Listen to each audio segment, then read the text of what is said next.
Okay, 100 attendees and growing. I think we have enough to start.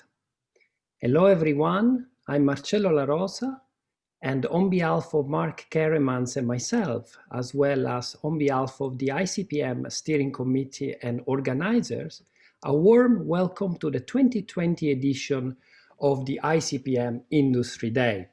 What a pleasure to be here wherever you are in the world. I'm in Melbourne and it's night here. And on the other side of the world, I can see Mark that just woke up. It's about 6 a.m. in Rhode Island. And this is the pleasure of having these online events. No one would have ever predicted that we would get almost 2,000 enrollments for the ICPM just in its second edition.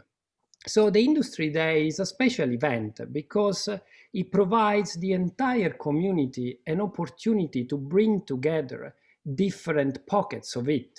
So today we will hear a number of case studies directly from the practitioners who put process mining in practice. So first of all, today is about celebrating the success of process mining in action, as somebody would say. And it is an opportunity to learn from each other, lessons that we had to learn, maybe in the hard way, challenges that we faced, and of course the successes that we achieved. But as I was saying, it's an opportunity to bring together the practitioners, the consultants, the vendors, and the academics of the process mining community. So we have packaged a very rich program. We have a keynote by Lars Rinkenmeyer, indeed on process mining in action. Lars will talk about use cases and give us an outlook as to what lies ahead in the future of process mining practice. And then we have 9 case studies presented by different organizations. We've got Geisinger, Philip Morris International, the Norwegian Directorate of Immigration, UDI, INAIL, the Italian Institute for National Workers' Compensation Insurance, Entity Group, Ernst & Young, mBank, Ivari, and Chiesi Pharmaceuticals. As you know already from the names of these companies, we really cover different industry domains with these case studies. So all the way from insurance through to banking, IT services and technology, immigration, and pharma. And of course, we also collected case studies where process mining has been applied in different contexts and to different types of processes. So we will see sales processes, procure-to-pay processes, but also claims, loans, auditing, financial auditing processes. So we hope you will enjoy the program as much as Mark and I enjoyed looking at the proposals and talking with the various presenters. So we will start with the keynote. We have about an hour up until nearly 1 p.m. CEST time. Then we will have about half an hour break to allow the Italians to have lunch. And then we'll have 3 sessions of about 1 hour each. And it will be a bit tight because we try to package everything in the European afternoon, indeed, to allow people from this and that side of the world also to join in. So in each session, we will have 3 case studies. It will be 15 minutes presentation plus 5 minutes Q&A, and then a quarter of an hour break in between sessions. All right, so I'll pass on the word now to Mark. Thank you, Marcello.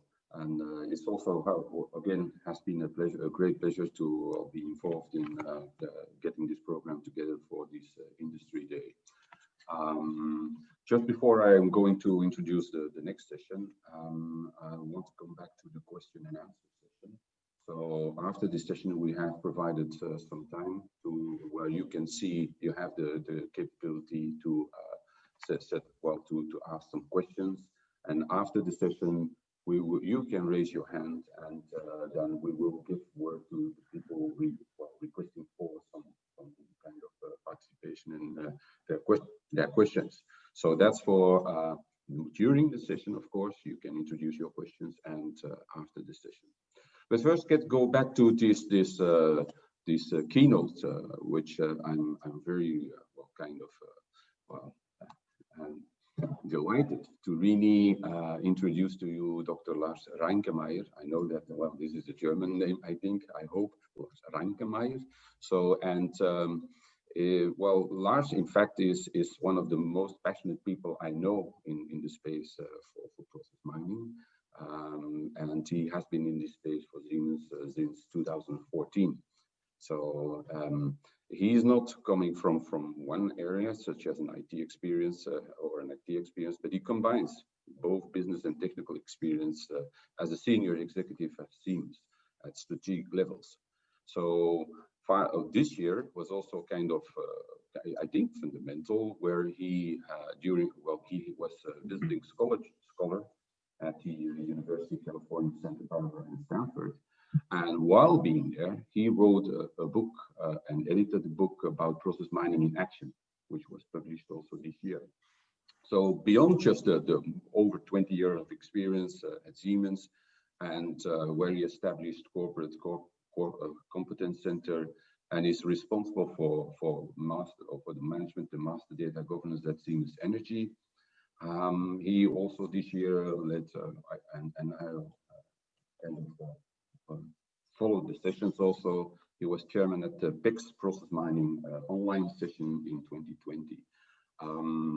And by the way, and I have, before I give the podium to Lars, it's also Dr. Lars Reinkemeyer, right? Because Lars holds a PhD in business administration and economics from the University of Köln or Cologne. So Lars, thank you, and the stage is yours. Thank you, Marcello, and thank you, Mark, for the very kind introduction. I'm really glad to be here to celebrate process mining around the world as it appears to be. It's a great honor and a pleasure to contribute a keynote and to share some views from a practitioner's view. And I think it's a very unique event which you've organized, as it brings together academic research and practitioners, business practitioners, to share experiences, thoughts, and also expectations. I think interestingly, process mining has been quite for some time in academic research. I mean, it was invented more than 2 decades ago by Will van der Aalst at the end of the last millennium already. And since then, there have been some bright ideas where process mining has been developed from the academic group, academic intelligence, to bring more knowledge in that. And I think that's been a great way forward. Interestingly, from the business perspective, it has taken us quite some time to understand how to leverage the power of process mining in the right sweet spots, how to make use of process mining to generate business value. And that's where I think it's so important to bring together this academic know-how, this academic research, this academic insight with business experiences, and to see how we can jointly leverage the power of process mining. So it's all about leveraging the concept of process mining to drive action in business. And with that, let me fire up my presentation and let me walk you through my slides here, which actually now you already see. And there we go. And there we go with the first technical challenge to get things sorted, which is not a problem, which we quickly get going again. So let's start again with getting the presentation going here, and which is all about process mining in action. And the reason I'm calling this process mining in action is that for us, from a business perspective, it's all about driving impact. For example, for procurement, driving impact for logistics, driving impact for finance, driving impact for sales, or for any business process along the value chain. And that's where we focus on to use process mining technology to drive impact and business value. And I think that's an important point. Now, let me approach the topic starting first of all talking about the evolution and the perception from the industry perspective on the evolution of process mining. Then I will talk about some use cases which have proven valuable by industry practitioners. And last but not least, I'll give you some ideas about the outlook of process mining and what's up to come there. So let's start with the evolution, and to look at the evolution, let's step one step back to get a view at the bigger picture of what's happening there in process mining, and at the evolution, which I think you can cluster in 4 phases. First of all, there was the phase of the dark ages, Then we had some first light. Then we have the phase of leveraging the insights which we gain with process mining. And fourth phase for me would be the future for digital enablement. And let me start here before talking about process mining itself. Let me use the analogy of the medical health system, which I think is very helpful to get a better understanding about this evolution. If you look at the medical environment, you can see that in the Dark Ages, back in the 18th century, a medicus did not have any way to look into a human body and to see what's wrong within the human body and to define a treatment or to assign a curation. There was no way to look into what's actually happening. Only in the last century, medical technology allowed to have X-ray and thus to look what's really happening and what's the root cause for disease in a human body. And obviously, medicals have since then really developed further and leveraged this insight with X-ray and MRT to get a holistic understanding about the human body, identify root causes for diseases, and thus define a therapy and treatment. And this is where we stand today. Looking forward, the expectation is that we're going to see medical devices which are intelligent, which are enabled to make medical treatments autonomously. So to have a much more powerful medical treatment for humans by a fully autonomous medical device and thus a digital enabled medical healthcare. Now, you might wonder why I'm talking about this and whether it's the wrong session, but no, don't worry. We are in the process mining session, but I think this analogy gives us quite some good understanding about what's happening in the process mining arena. So in process mining, we also had in the Dark Ages, which was the last millennium before Will van der Waals invented the process mining concept, we had darkness. We had no way to look into actual business processes, what's actually happening, and what are the root causes for friction and for process inefficiencies. So what we did is we tried to plan, design, do business process modeling to draw somehow how we believe the reality is happening in a company, but reality was very different and we had no chance to see what it's really like. Then earlier, the last decade, we started with first light, with first process mining approaches to understand and see, wow, okay, this is actually what's happening in my order process. This is what's happening in my procurement process. And this is the root cause why my delivery is too late. Or this is the root cause why I have rework and delays, whatever. So there was the first light. However, this first light and insight is no business value. It's great to have, nice to have, but it doesn't impact the bottom line. And it took us a couple of years to learn how to leverage these insights with some measurable KPIs, like the digital fit rate, which I think is a famous sample, how to measure and drive impact. So with the digital fit rate, we learned how to measure the automation rate and increase the automation rate. We learned how to measure rework and problems in a process and how to reduce rework. We learned how to identify manual activities and how to substitute these manual activities. And these are samples how we're working today, learning how to apply the technology for the benefit to drive action in process efficiency. Now, looking forward, I expect that we're going to see, or that we're just at the beginning of a big journey, and we're going to see here tremendous technology innovation, allowing much more digital enablement for companies, allowing much more automation. And I keep wondering every day, why are there thousands of people today who have to do mundane, stupid manual tasks like an order confirmation or delivery confirmation in a system? This is nothing what humans should be doing. This is something which technology, software should be doing based on understanding the process, based on the discovery and based on the prediction what's going to happen, and thus calculating what should be happening and also initiating certain transactional steps in a business process. So that's what I see as the overall evolution and the bigger picture of process mining. Well, let's see where we stand today. And a couple of business challenges from practitioners which have been addressed with process mining, where we see in great samples how this process mining is leveraged to drive action. Uber, famous Uber, has millions of rides every day. Unfortunately, a few less probably at these troublesome times.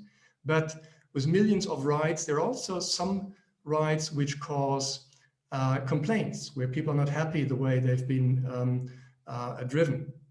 And with the strong growth of Uber, they had a huge number of different process variations across the world, how this complaint management is happening. They had long handling times and leading to the challenge of poor customer experience. So Uber applied process mining to get transparency about the way how those complaints are coming into the organization and routed through the organization, and thus having a use case to improve business performance and customer experience significantly.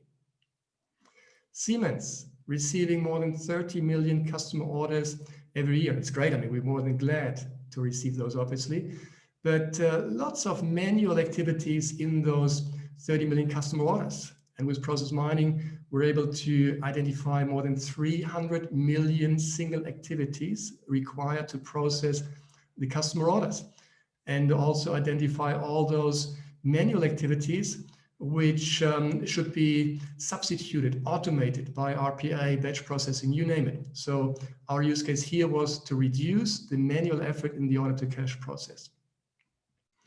Athena Health, an American healthcare provider, which is receiving millions of administration transactions per day, customers' inquiries, customer payments, and whatever. And with process mining, being able to get a full understanding about how those transactions are routed through the organization, what's happening there, and developing a use case where they were able to improve the service performance and the operational integrity. BMW, a famous car manufacturer, bringing innovation to production processes. So what BMW did is that they applied process mining to a paint shop floor where they track the chassis, how they're going through the shop floor, through the production there, and thus applying process mining for manufacturing processes and making manufacturing processes actually more transparent and more efficient. ABB, as many companies has been working with key performance indicators for a long time, but how does it work? I mean, today or in the past, companies were collecting key performance indicators by hand or with a lot of effort. And process mining allows here to automatically generate information about key performance indicators, about customers' cost, cash, and the operational performance, and thus to move from process discovery to driving processes, proactively driving certain processes with the insight you're gaining. Siemens, again here on the procurement side, where we use process mining to optimize our working capital and to reduce cash out, in the sense that we're looking at the payment transactions. So we're looking at a purchase order. What is the payment condition on the purchase order versus the conditions which are on the order confirmation, and thus we can match and see where do we have a disadvantage on the payment conditions. Or also allowing us about looking into the payment when we're doing the payment on time, improving the payment accuracy to pay on time, and to assess, thus to improve our working capital. Bosch, looking into powerful analytics tool for digitalization. And I think that's also a key driver, a key challenge for many companies today, to say, how do I drive digital transformation? How do I drive digitalization in my organization? How do I measure the progress I'm achieving here? And that's where Bosch applied process mining in a use case with top management approach to support in-house consultancy to drive this digitalization throughout the global organization. Bayer, using process mining also for digital transformation, but specifically in audit. An audit obviously is very much data-based, requiring to have insight into processes and data whenever you do an audit testing, and they use it for use case to support the on-site audit with a much higher fact-based transparency. And last but not least, Deutsche Telekom, looking into increase in automation and reduce rework in the shared service center, where they developed a use case which allows them to automate sales back office processes and thus to lower costs. So this is just a few samples of use cases where companies have started to leverage those insights and drive action. And then obviously it's always about the value. What is the value, the business value which you generate here? What is the impact which you generate? And I think there also we have a couple of quite impressive examples of the companies really achieving tangible impact and value with the new transparency they achieved with process mining. So here, like for example, Siemens has been able to reduce more than 10 million manual activities in one single year based on the transparency, which I think is a great achievement. Uber saving more than $20 million in process efficiency gains and faster handling times and higher customer satisfaction. BMW visualizing the production processes and thus to see really how it's happening, developing a digital twin of the manufacturing process and being much more agile to adjust the process flows. Siemens on the procurement side, achieving a reduction of lead time for purchase orders of up to 30 minutes. Athena Health increasing the first time right. So really understanding what's happening if there's a customer inquiry and how can I make sure that the customer on the first time gets the right answer and thus obviously saves time on customer side, but also on the company's side. EDP Commercial, increasing the operational reliability and also in having here an impact on the climate change by being more efficient and having more transparency about how they're running their processes. ABB moving from pure descriptive analytics, so looking into the mirror, towards prescriptive analytics, looking forward, saying, okay, what should we do and what is going to happen? And thus, what measures should I take today to anticipate what is going to happen tomorrow? Bosch, improving process performance indicators. Schuckert, quite an interesting case, and Schuckert is a electronic wholesale company which right of existence is based on being very, very efficient throughout the whole organization. And what they did is that they analyzed their overall end-to-end processes throughout the company, and then they were able to reduce the deliveries without manual approvals, or to increase this number of deliveries without manual approvals from less than 20% to more than 60%. So, which again is a significant measure of automation in their organization. Siemens Healthineers, using process mining for a strategic vision and a competitive advantage. Bayer, strengthening their internal control system and audit. And Deutsche Telekom saving 1 million euro in shared service centers. So I think there's a whole range of samples along the value chain here. And also what I believe is interesting is that not all companies claim value in euros or dollars, but it's also having quantitative ways of saying, this is where process mining has really helped me as an organization in a measurable way to achieve targets which I have defined. Now, looking at a couple of pitfalls and failures, and it's all obviously not only sunshine, but we've also had some hard learnings. And to start this, I mean, I always keep saying there's 3 P's which are the success factors for process mining. First is defining a clear purpose, defining exactly what you want to achieve with process mining. And this is something which we learned in the beginning, since we went there, said, hey, look, guys, this is the way how your process is working. We went with the Process Explorer. People were excited, but then nothing happened. And we said, okay, you have to define the purpose jointly with the process owner to specify what he or she wants to change and achieve. Second success factor is the people, getting the right people on board, people who are willing to change, people who are digital affinities, who want to drive digital transformation. And third point, process traces, which is basically about collecting the right event logs, being able to get the event logs and visualize the actual process in a meaningful manner. And what we learned here is, for example, on purpose side, we had the great idea saying, why don't we look into our 300,000 projects which we have at Siemens in our project database and look at those projects, how they are managed from project milestone 1 to 2 to 3 to 4. So we made a lot of effort to visualize all our 300,000 projects and then say, those are the projects which take the longest time from PM 80 to PM 100. We thought, hey, this must be fantastic to see the outliers and the slow movers. But however, see, the people in charge of projects said, so what? I can explain every single case. So there's no value in this purpose, which we thought would be valuable. So we made the mistake there not to predefine the purpose initially with the process owner, who is then able to derive action. Second example, which we made a couple of times, we went to people saying, look, this is transparency which you can have. Wouldn't that be great? And then we had the experienced process owner who's done it for 10 years saying, well, you know, I don't care about all this inside. I've been running my process for many years and I'll keep running it the way it is. You know, don't move away. So this was the wrong addressee as a learning. And third sample is process traces, where I think this famous use case of the customer journey is a real challenge.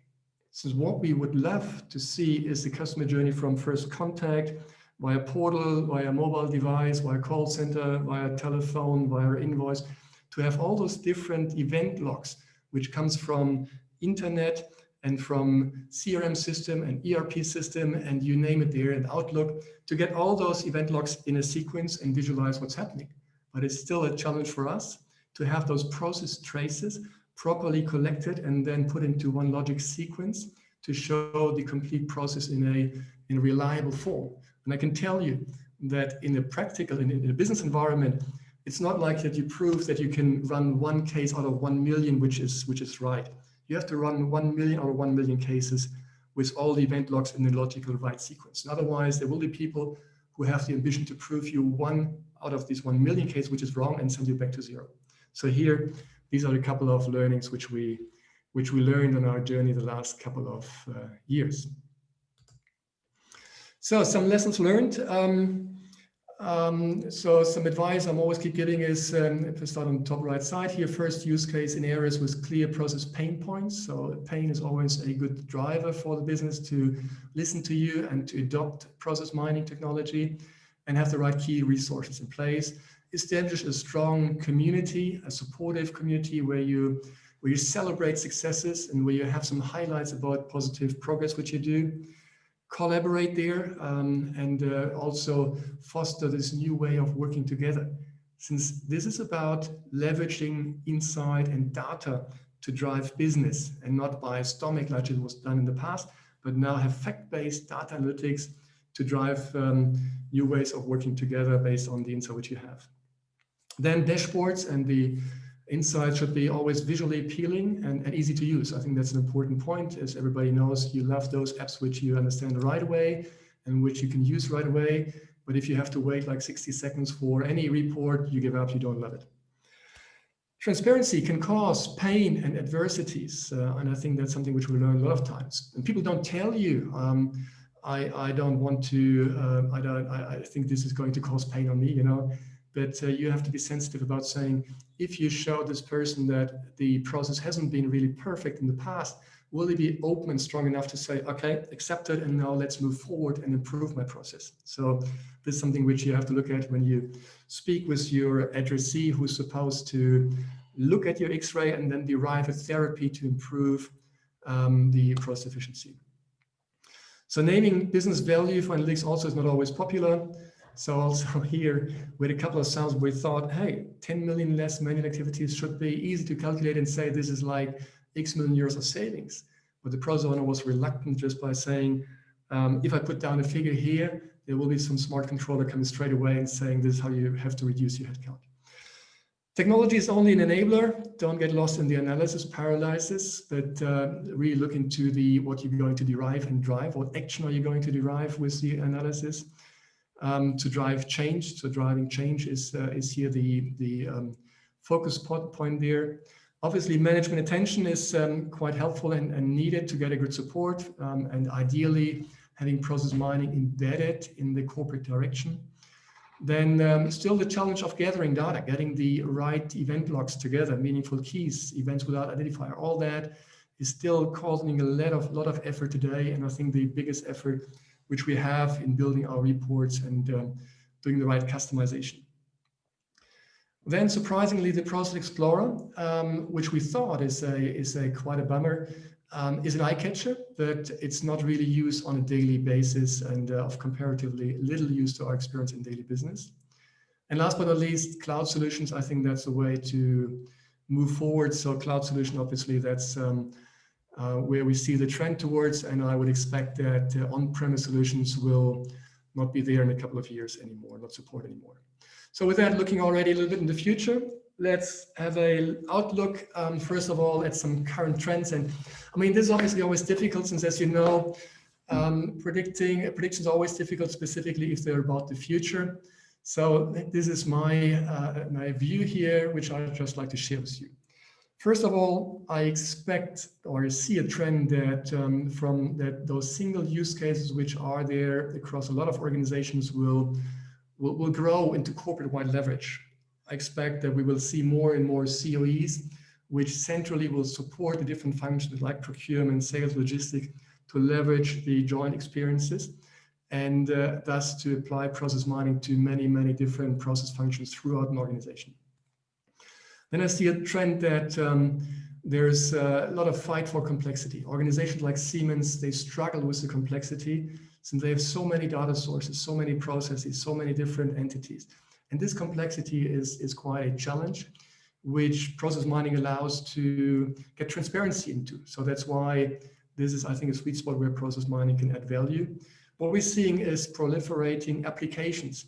And I expect that we're going to see central process layers, which are on top of applications like CRM, SCM, ERP, PLM, MES, and picking the event logs and then as one central process layer, allowing the user to see a seamless process flow based on the event logs from the multitude of different source systems, and also then to drive actions, to initiate transactions in a seamless layer on top of those complex applications which we have today in organizations.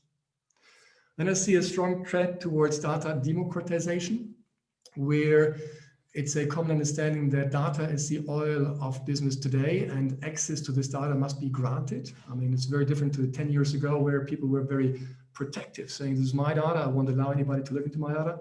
But here I see a clear trend towards giving access of data to authorized people so that they can leverage that data and use that data. Customer journey mapping, which was a key topic in the last ICPM in Aachen last year, one of the hot topics, which I believe is a really hot topic to focus on. So there's a trend to look into customer journey mapping. But as I said, the challenge still is to get those event logs from a multitude of different sources and put this into a reliable sequence and visualization of the actual customer journey. And cloud technology, that's the way the things are moving, and app-style solutions. So we're seeing here a trend towards standard apps for single, simple processes like purchase to pay, order to cash, or financial things where you have a standard app with a standard reporting analytics, and you just plug in your data to get the app then adopted to your particular environment and thus be able to much faster apply process mining to your specific process. Now, midterm. What are some midterm trends which I observe here?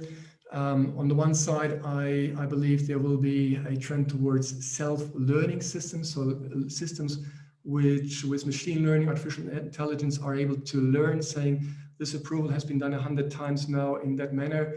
And now the software can take over and learn and do the respective tasks which are to be done, and thus relieve the human, the person who's been doing that.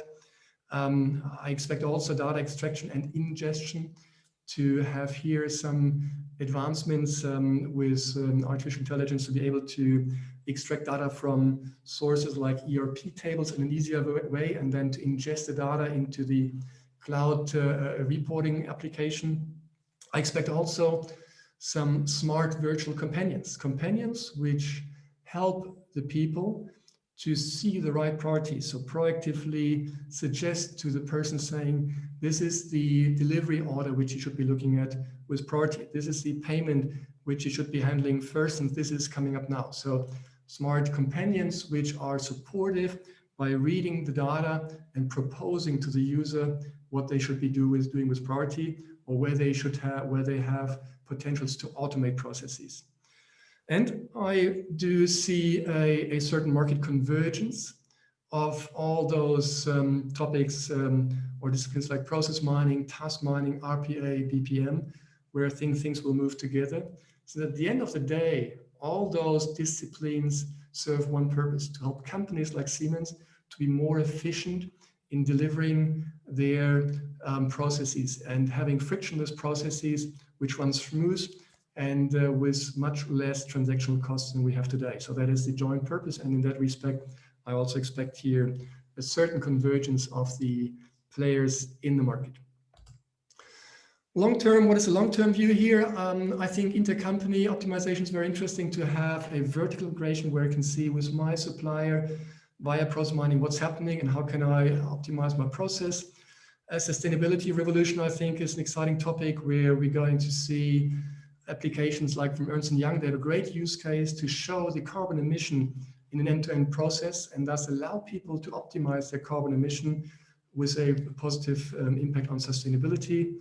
Business to consumer, to have a better understanding about what people are doing in YouTube, Facebook, or wherever, and thus with process mining to see what they're doing, their digital traces, read their digital traces, and make some use case out of that. And I think those are things which we're going to see. With the ultimate target, which I'm trying to describe here as the digital enabled organization, which very much comes towards automation. And I know there are companies which proclaim automation anywhere, which I feel threatening for the people. I think it's better to say it's a digital enabled organization which has a large variety of automation of horizontal processes, specifically intelligent optimization for the process execution, AI-based data ingestion, streamed real-time data, which is particularly interestingly for customer journey, customer interaction to see where the customer is coming from, or also manufacturing, seeing how's my manufacturing throughput actually happening and what do I need to do there. Intercompany process optimization with suppliers, customers with vertical integration, platforms as on-demand apps, and in general, an exception-based human interaction. So humans just intervene based on certain exceptions which they get proactively assigned by virtual companions. So this is a bit about where I see the trend, where I see the future of an organization, which hopefully will be much more efficient than today. Now with that, I'd like to come to an end here. And in those 30 minutes, I try to give you a quick run through about a couple of experiences and points. If you're interested to get more details and insight, I can recommend my own book, which is clustered in 3 parts. Part 1 is giving some fundamentals like how to get started, what is purpose, people, process traces. Part 2, very exciting, are 12 practical use cases from business experts out of these companies who have described on 10 to 15 pages their challenges, their experiences, their pitfalls, and their learnings. So I think great insights which those colleagues have contributed. And part 3, which is on the outlook on the one side from Will van der Aalst, also talking about some inconvenient truths of process mining, and an outlook from the business perspective, which I have contributed along the lines as I spoke about right now. So with that, I'd like to conclude my presentation. I hope you've got some good insight how we from an industry see the evolution of process mining, how we see operational impact generated, and how we see the future, the outlook. And with that, I'd like to conclude and invite you for any questions or comments you might have. Well, thank you. I hope, yeah. Thank you, Lars, for this very, very exciting and great presentation, by the way. Meanwhile, we had some questions, and I'll try to connect the people through, well, instead of reading. So first one that we got in was from Bart Hompes. And maybe Bart is still available to speak up with his question. Otherwise, I will read it. Bart, are you there? Hello, can you hear me? Yes. Okay, cool. Thank you, first of all, Lars, for this great presentation. My question is around the 3 Ps of process mining that you mentioned. The question is, like, when in the life cycle of the implementation of process mining would you advise to define these 3 Ps, and do they change over time? How do you monitor these changes over time? Right. Yeah, Bart, great question. I think that's something which we learned since initially we came from technology, and we thought, hey, we have here the event logs and this should be of great value, which turned out we started the wrong way. So I think here in the life cycle, you should start with, first of all, with the purpose, defining where can you generate business value with process mining? Where do you have an operational problem from somebody who's saying, I will define a therapy if you give me this insight? And then also have the people who are willing to drive change. So I think in the life cycle here, purpose comes first. And whenever we now speak with people from the business, we ask them, first of all, what's your pain point? What's your problem? What are you going to do if you get the insight? And then if we get a feeling there's a defined purpose and the people are willing to change, then we take the effort of looking into the event logs and get the process traces collected. And it's a general concept. So to your second part of the questions, we monitor that obviously in saying, do we generate value? Is the purpose still focused and achievable? Are the people supportive and are the process traces available? But I don't see a change in these 3 Ps. I think it's a general concept which will remain the same, and just as a framework to help saying what are some learnings, what it should be focusing on to really create impact here. Thank you. Yeah. This is also an interesting question, and I don't know whether the person comes directly from Japan or not, but it's a question from Hun Matsuo. It does, Mark. I'm sorry? It does. Hun is from Japan. There you go. So Hun, I gave you, well, kind of the podium. So if you can put your question forward. Oh yes, I'm Jun speaking from Japan. Well, as I wrote in the Q&A box, I think process mining should come first before implementing a task mining. But most Japanese people are focusing more on task mining rather than process mining. Because of in the COVID-19 situations, more and more people are working in telework situations. So task mining solution can also monitor how they work in home or in a co-working spaces. So, but I believe that we need to take a macro approach before taking a micro approach. So, can you give me some advice to how to get a buy-in from the top level management on how you should, take the process mining before,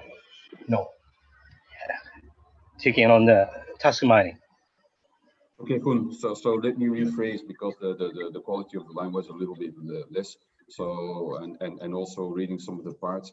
So well, and this is also a question that from my clients.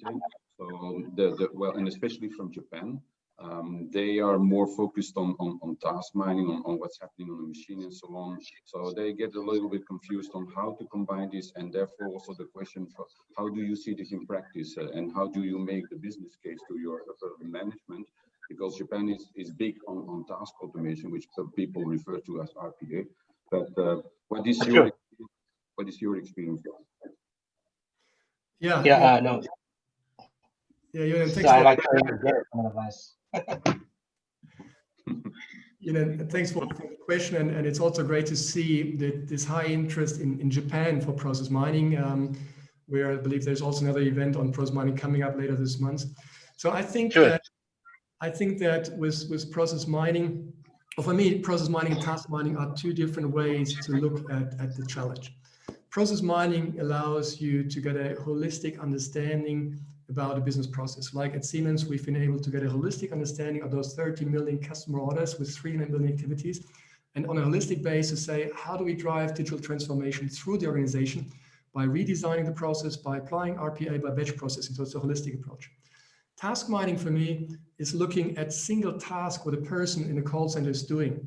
Saying, okay, this task of order confirmation, this person is doing in that form, and I can apply a bot there. So it's more event or single event focused, and not so much of a strategic value which you are doing there. So for me, it's 2 different approaches. The one more on the back end side, holistically with big data and overall end-to-end business process transparency. The other part more on the front end side, where you look at single people, what they're doing. And then obviously to your question about how to get the management locked into that, it might be that in the past with Kaizen or something, you've been looking more into efficiency of single people. But my perception is also, with a couple of presentations which I given to Japanese management, that this understanding the holistic process, driving digital transformation in a holistic manner, has a lot of appeal, a lot of support. So I'm quite positive that process mining also will take off in Japan. Thank you, Lars, for your. And I see also that well, we have also somebody raising his hands. So now I will kind of well give permission to Will van der Aals to raise his hand. So Will.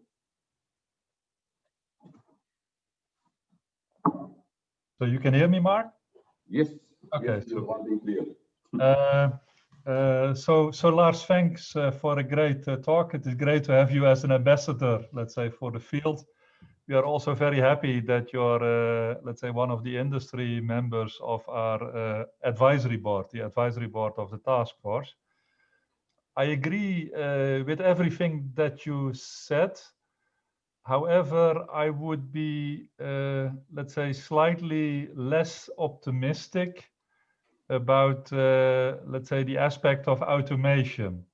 And the reason that I'm saying that, if we use, like if we look at the past and we see many attempts, although it looks completely logical, to use a workflow or a BPM layer to, let's say, orchestrate the processes, it never really worked. And I think we also failed to understand why it did not work. So can you explain why you are so optimistic? I think the simple answer, Will, is that I'm optimistic from a business consumer side, since I don't have to invent it. So, you know, I rely on some smart software vendors to come up with algorithms and automation algorithms which will allow us in organizations to process transactions in a more innovative manner. And I rely on academia to think about where machine learning, artificial intelligence can move forward in supporting this approach. And I agree with you. I mean, this vision is a bold vision. It's a bold vision, which is a long way to go, probably. And I'm not sure whether I'm going to see the day when at Siemens 90% of our purchase orders are processed automatically. But still, I believe this is the way how it needs to be going, that we will get some software which is capable to process certain transactions in an automated manner and only have exception-based interaction from human beings. Yeah, so perhaps to be a bit more detailed, is that for sure there will be many tasks, also activities in call centers, etc., that can be automated, the tasks themselves.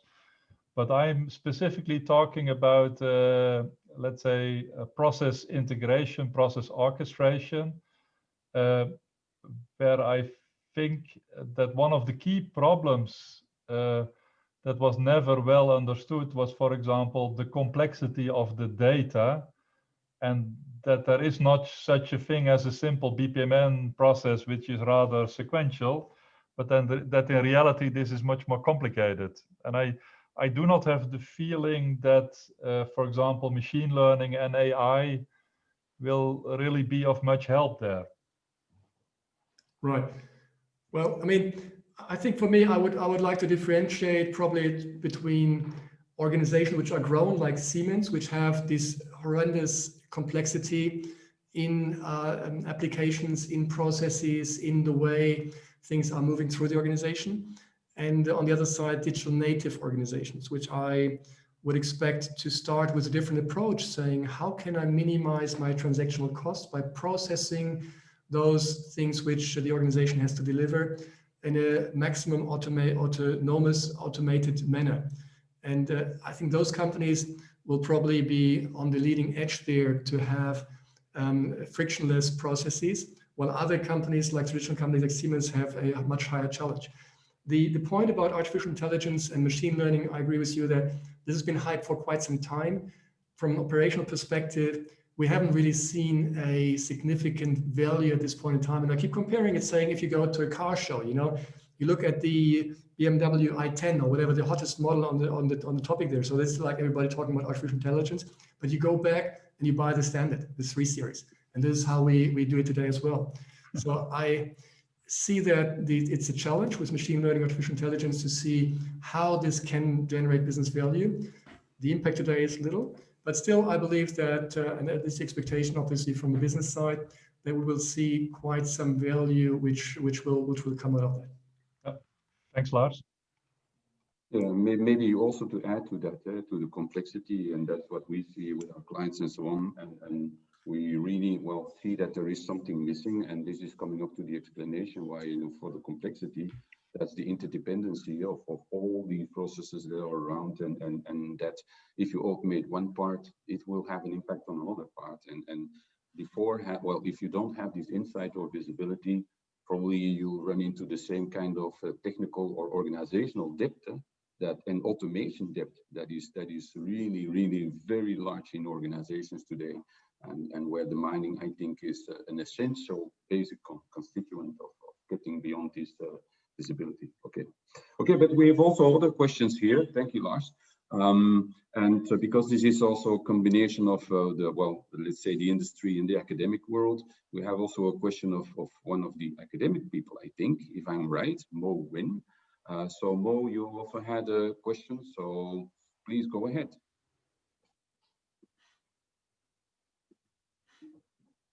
Hi, Mo? can you hear me?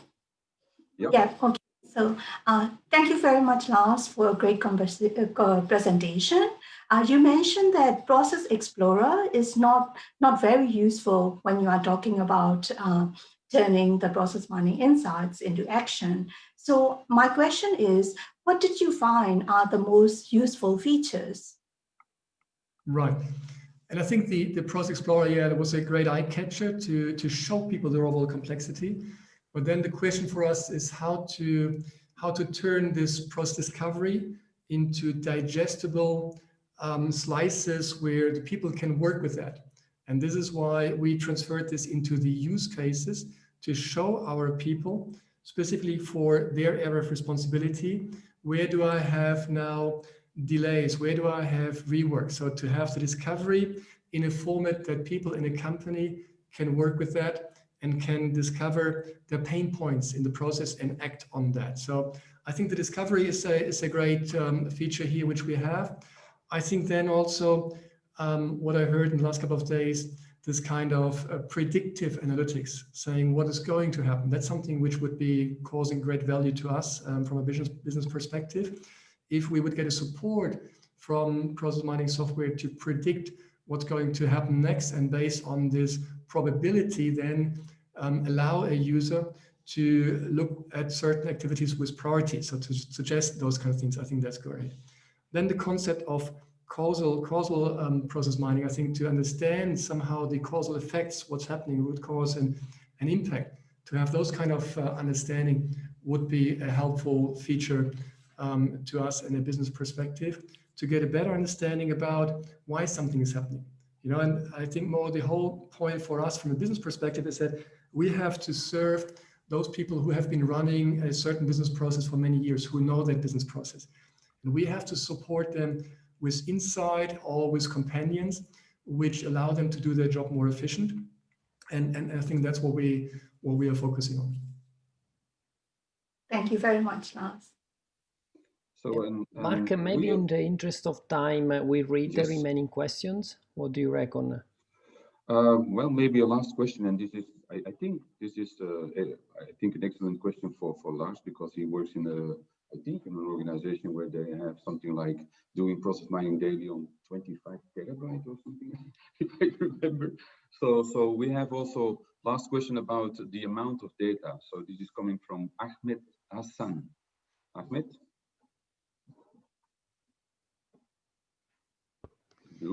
I hope you can hear me. Yes, we can hear you. Yes, I have a specific question. How to cope up with the increasable amount of data by considering that we are actually producing more data than we can analyze right now?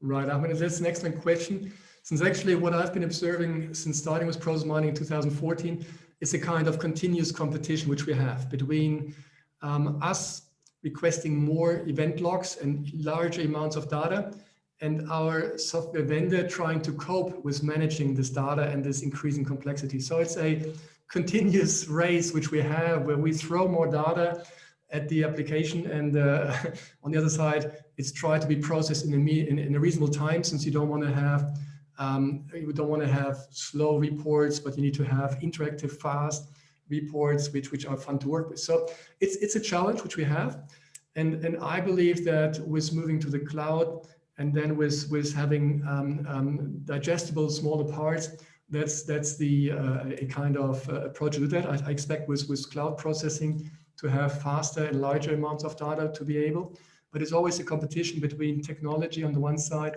and business requirements on the other side. So what we try to also do on the business requirement side, to speak to our customers and saying, well, do you really need to have the last 10 years of your customer orders in this data, or can we cut this down to have less data, which allows you a much faster and more convenient application, and thus a better experience of your users.